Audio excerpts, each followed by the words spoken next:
Donc, bonjour à tous. On se retrouve aujourd'hui pour discuter d'un sujet d'actualité, à savoir le règlement SFDR. Alors, tout d'abord, merci à tous d'être présents. Donc, Armance et moi-même, Claire Meunier, sommes chefs de projet au sein de ce pôle finance responsable. Et nous sommes aujourd'hui accompagnés de Léa, qui est à la technique, qui est consultante également dans ce pôle finance responsable. Merci Claire. Donc, bonjour à tous. Donc, nous allons commencer par un rapide aperçu réglementaire en vous définissant les principaux objectifs et enjeux du règlement SFDR. Le règlement SFDR est un texte qui établit des règles communes en matière de transparence pour tous les acteurs des marchés financiers, à l'échelle de l'entité, donc des sociétés de gestion, et à l'échelle des produits financiers, donc des fonds immobiliers. Le règlement SFDR a deux principaux objectifs qui sont les mêmes que ceux de la taxinomie européenne, à savoir promouvoir les acteurs les plus vertueux vis-à-vis des enjeux environnementaux et rediriger les flux de capitaux vers ceux-ci, et également de définir des indicateurs communs de reporting.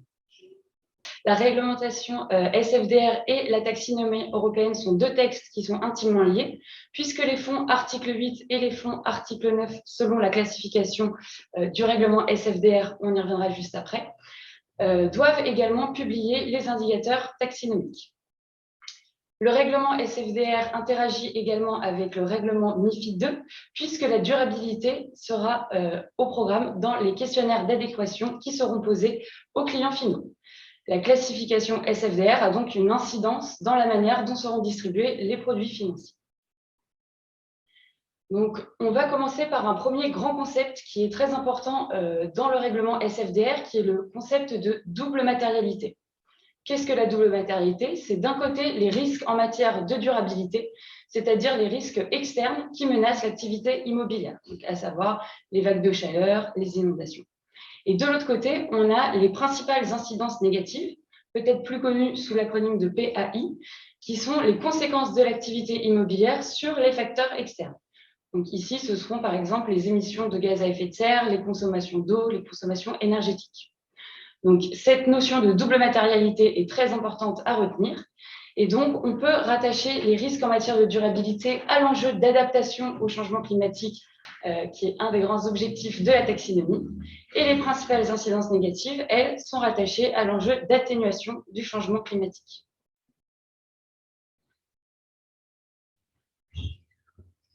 Donc, ce qui est à retenir, comme le disait Armand, c'est que le règlement SFDR, il s'applique à deux niveaux. Premièrement, il s'applique à l'échelle de l'entité et deuxièmement, à l'échelle des fonds. Donc, on commence tout de suite par vous expliquer comment est-ce qu'on met en œuvre le règlement SFDR à l'échelle de l'entité. Comme vous pouvez le voir sur cette slide, on a trois grandes exigences à l'échelle de l'entité qui sont matérialisées par trois articles du règlement SFDR. Les deux premiers concernent le principe de double matérialité qui vient d'être décrit.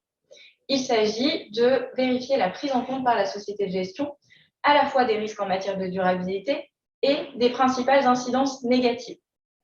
Donc pour ces deux éléments, il sera nécessaire de publier sur le site web de la société de gestion comment est-ce que les risques et incidences ont été identifiés, comment est-ce qu'ils ont été priorisés également, et quelles sont les mesures qui sont mises en œuvre, respectivement pour s'y adapter, si on parle des risques, ou pour les atténuer, si on parle plutôt des incidences négatives. Et la troisième exigence à l'échelle de l'entité, c'est la publication d'informations sur la prise en compte des risques de durabilité dans les politiques de rémunération.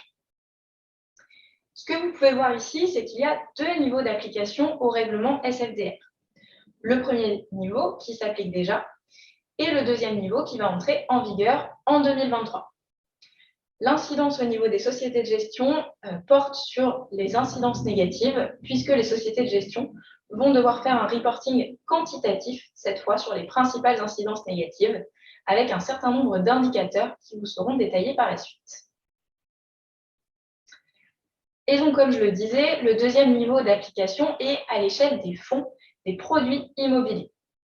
À cette échelle, on a trois classifications qui définissent trois types de transparence, trois niveaux de transparence.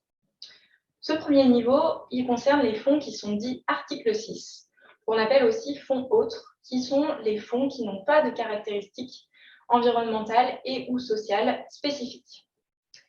Ces fonds ont simplement une obligation de transparence au niveau de la documentation précontractuelle sur les principes de la double matérialité, les risques en matière de durabilité et les principales incidences négatives. Le deuxième niveau de transparence, il concerne les fonds qui sont classés article 8, qui sont les fonds dits ESG, qui promeuvent des caractéristiques environnementales et ou sociales. Cette fois, les obligations de transparence concernent à nouveau la double matérialité, mais également les caractéristiques environnementales et ou sociales qui sont promues, ainsi que les indicateurs taxonomiques, si les caractéristiques promues sont environnementales. On voit que cette fois, on a 3 documents qui sont impactés, à savoir la documentation précontractuelle, mais également les rapports périodiques et le site web. Au niveau de cet article 8, on distingue également une sous-catégorie qu'on peut appeler article 8 hybride, même si ce n'est pas un nom officiel. Cela correspond aux fonds qui promeuvent des caractéristiques environnementales et ou sociales, mais qui ont également une part d'objectifs durables. Donc, un objectif durable sur une partie de leur patrimoine. À savoir que selon le règlement SFDR, on a 3 types de durabilité, soit un alignement avec la taxinomie européenne, soit un alignement selon un objectif environnemental autre, soit un objectif social. Sachant que pour les objectifs environnementaux et sociaux autres, on doit respecter le principe de la taxinomie qui consiste à avoir une contribution substantielle vis-à-vis d'un objectif sans causer de préjudice important à l'ensemble des autres objectifs environnementaux. Et le dernier niveau de transparence, le dernier niveau pour les fonds immobiliers, ce sont les fonds qui sont dits article 9 et qu'on peut appeler fonds durables, qui ont cette fois un objectif d'investissement durable sur l'ensemble de leur portefeuille. Donc c'est bien le degré finalement d'objectif qui change entre un article 8 hybride et un article 9. On a une obligation de transparence toujours dans les 3 documents qui sont la documentation précontractuelle, les rapports périodiques et le site web, avec des obligations toujours sur la double matérialité, cette fois sur les objectifs environnementaux et ou sociaux et sur la taxinomie européenne. Et on retrouve ici également les 3 types de durabilité finalement, l'alignement avec la taxinomie européenne, l'alignement avec un autre objectif environnemental et l'alignement avec un objectif social. Donc si je devais résumer, ici, on peut dire que l'article 8, c'est plutôt une obligation de moyens, une obligation de reporting et de transparence sur ce reporting, alors que l'article 9, c'est plutôt une obligation de résultat par rapport à un objectif d'investissement durable. Merci Claire. Donc, comme Claire vous a expliqué, il y a 2 niveaux d'exigence. On va ici parler des exigences de niveau 2, à savoir les indicateurs de reporting quantitatif qui vont être obligatoires à partir de 2023. Concernant donc ces indicateurs, il y en a 3 minimum à reporter. 2 indicateurs sont obligatoires et un indicateur sera à publier ou plus. Les 2 indicateurs obligatoires à publier concernant les principales incidences négatives seront ceux relatifs aux énergies fossiles et à l'efficacité énergétique. Donc, à savoir la part de vos investissements qui sont impliqués dans des actifs qui concernent l'extraction, le stockage, le transport ou encore la manufacture d'énergie fossile. Et le second indicateur obligatoire sera la part d'investissement dans des actifs inefficaces énergétiquement. Ici, on parle de DPEC ou moins. Concernant les indicateurs optionnels, l'indicateur 1 obligatoire ou plus, à choisir entre les émissions de gaz à effet de serre, l'intensité énergétique, la gestion des déchets, la biodiversité ou encore les ressources. Donc, vous pouvez voir à l'écran l'exemple de l'annexe 1 de l'acte délégué européen qui est paru en avril 2022, donc il y a un peu plus de 2 mois, qui vient définir en fait le template qui se présente sous forme de questions où vos réponses seront donc à amener. On vous a mis ici l'exemple des questions.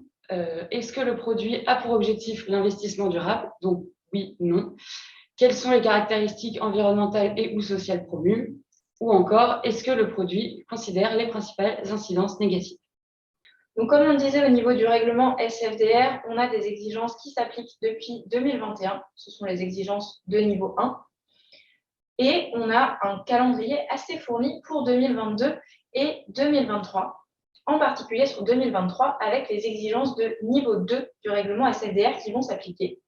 Ce qui implique de mettre à jour la documentation précontractuelle, les rapports périodiques, ainsi que le site web des fonds, des produits financiers, pour se conformer aux templates qui sont donnés dans les annexes techniques, dont Armand vous a présenté un extrait juste avant.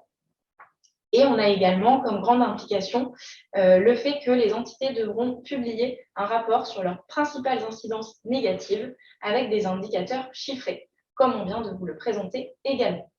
Donc finalement, c'est fin 2023 qu'on aura un exemple, un retour d'expérience sur la mise en application du niveau 2 du règlement SFDR. Sachez que si vous avez des questions auxquelles on n'a pas pu répondre, vous pouvez nous contacter soit sur LinkedIn, soit via notre adresse mail contact@wildtrees.com. Et n'hésitez pas également à nous suivre sur LinkedIn pour avoir toutes nos actualités. Alors, on publie régulièrement des actualités sur toutes ces nouvelles réglementations. Au revoir.